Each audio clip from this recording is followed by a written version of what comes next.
Hello good morning everyone. So आज की video में हम ना डिटेल सिलेबस करेंगे ज्योग्राफी का। और बिलीव मी गाइस, इतनी डिटेल में सिलेबस है कि मैंने सारी ना ज्योग्राफी डिवाइड करके उसके ना जो पार्ट्स हैं उनके सब पॉइंट्स भी लिखे हुए हैं कि उसमें आपको कौन कौन से टॉपिक्स पढ़ने हैं। और आप इतना कर लेंगे ना तो आपका प्री मेंस दोनों रेडी हो जाएगा।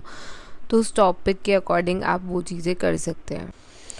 तो हमें ज्योग्राफी, जनरल ज्योग्राफी से स्टार्ट करें, जिसमें हम अपने basics, introduction, earth related concepts, formation of universe, formation of stars and planets, our solar system, जिसमें हम अपना बेसिक स्ट्रक्चर समझ जाएंगे, जिससे हमें आगे बढ़ने में ना जो और डीपली कॉन्सेप्ट्स होंगे उसमें हमें प्रॉब्लम नहीं होगी। तो पहले हम अपनी जनरल ज्योग्राफी ख़त्म करेंगे जिसमें ये टॉपिक्स आते हैं। नेक्स्ट फिर हम मूव करेंगे जियोमॉर्फोलॉजी पे। जियोमॉर्फोलॉजी में हम स्टार्टिंग करेंगे इंटीरियर ऑफ अर्थ से। Origin of continents and oceans, formation of mountains and islands, formation of plateaus and plains, earthquake, volcanism, tsunamis and formation of landform, जिससे हमें पता चल जाएगा, हमारी बेसिक थ्योरीज ख़त्म हो जाएंगी कि कैसे हमारे लैंड बने, कैसे माउंटेन्स फॉर्मेशन हुई, ये सब चीज़ें हम इसमें सीख जाएंगे। इसके बाद फिर हम बढ़ेंगे क्लाइमेटोलॉजी की तरफ, जिसमें हम अपने एटमॉस्फेयर का structure, composition, pressure belts, winds of the world, क्योंकि विंड्स से ही हमें पता चलता है हमारे मॉनसून्स कैसे चलते हैं, air masses, jet streams, cyclones, thunder storms, फिर वर्ल्ड क्लाइमेट, फिर एटमॉस्फेरिक प्रेशर, जिससे हम ऑलमोस्ट अपना एटमॉस्फेयर कम्प्लीटली समझ जाएंगे। उसके बाद फिर हम आएंगे ओशनोग्राफी पे, जिसमें हम अपने ओशन रिलीफ्स के बारे में पढ़ेंगे, ओशन फिज़िकल फीचर्स पढ़ेंगे, टेम्परेचर क्या होता है ओशन में, सुनामीज़ कैसे आती हैं, ओशन करेंट्स, कोरल रीफ्स, फिर मेराइन रिसोर्सेज, ये भी हमारा बहुत इंपॉर्टेंट पार्ट है। उसके बाद हम इनको क्या कहते हैं, हम मूव करेंगे अपनी इंडियन ज्योग्राफी की तरफ, क्योंकि हमारी इंडियन ज्योग्राफी बेसिकली आती है, हमारा पूरा प्री में जो आता है हमारा वो इंडियन ज्योग्राफी आती है।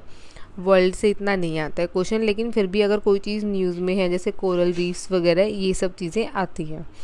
फिर हम इंडियन ज्योग्राफी में पढ़ेंगे हमारा Indian extent and border, physical features, drainage system, soil, forest and vegetation, agriculture. उसके बाद हम पढ़ेंगे अपनी इकोनॉमिक ज्योग्राफी। इकोनॉमिक ज्योग्राफी हमारे दोनों पॉइंट ऑफ व्यू से इम्पॉर्टेंट है, हमारे करंट से भी, हमारे इकोनॉमिक से भी और हमारी ज्योग्राफी से भी, क्योंकि जो भी इसमें चीज़ें आती है उसमें हमारा इकोनॉमिक्स से भी क्वेश्चन बनता है, प्री में भी और मेंस में भी।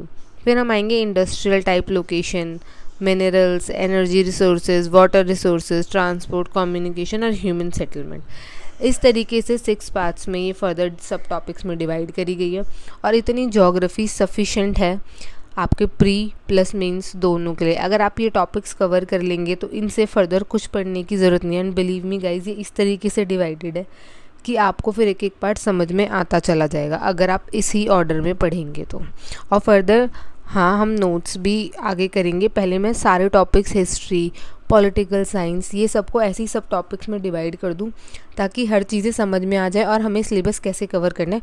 उसके बाद हम अपनी क्लासेस स्टार्ट कर लेंगे टॉपिक वाइज।